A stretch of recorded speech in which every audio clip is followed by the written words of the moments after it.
kita lihat memang ada kenaikan ya sangat banyak ya eh, dari realisasi impor tahun kemarin dan yang akan direncanakan pada tahun ini.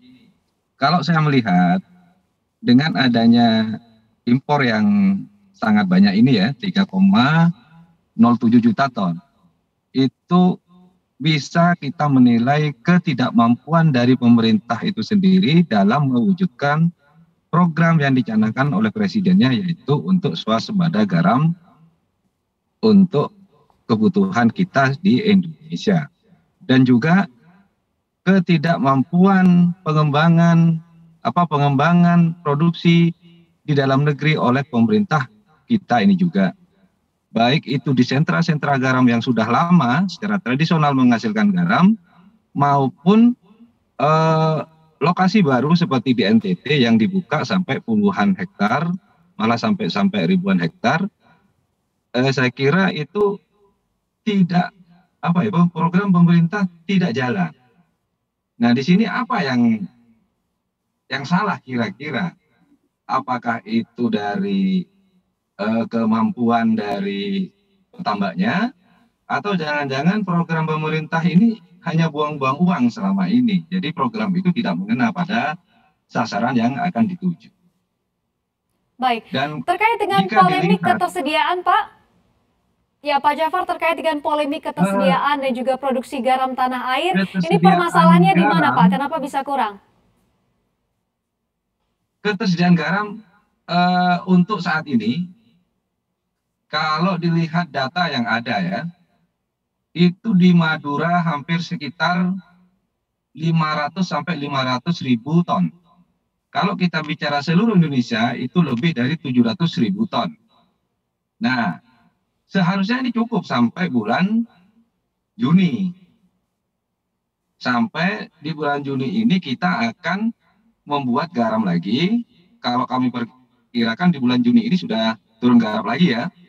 Dan sudah bisa mulai dihasilkan garam sampai bulan sekitar bulan 10 akhir.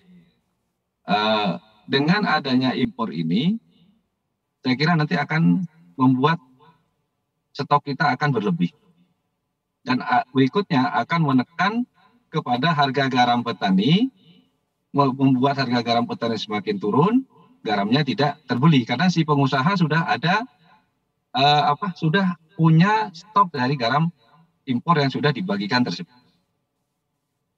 Baik, kalau untuk jenis garamnya sendiri Pak, kita ketahui yang dikatakan oleh pemerintah produksi dalam negeri tidak cukup adalah garam untuk industri. Seperti apa Anda melihat terkait dengan ketersediaan dan juga produksi untuk garam industri ini Pak? Kalau garam industri, ini industri yang seperti apa yang tidak bisa dipenuhi?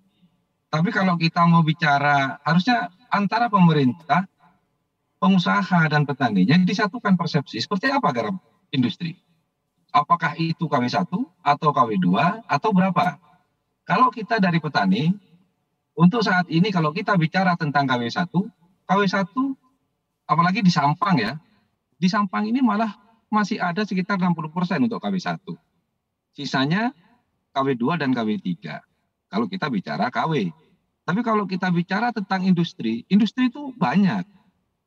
Apakah industri chlor-alkali plant atau aneka pangan atau penghasilan ikan? Karena penghasilan ikan pun masuk industri.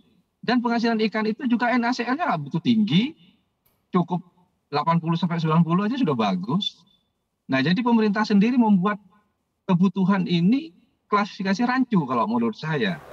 Nah, bagi Anda yang ingin mengikuti berita ekonomi dan juga bisnis, jangan lupa untuk install CNBC Indonesia di App Store dan juga di Play Store.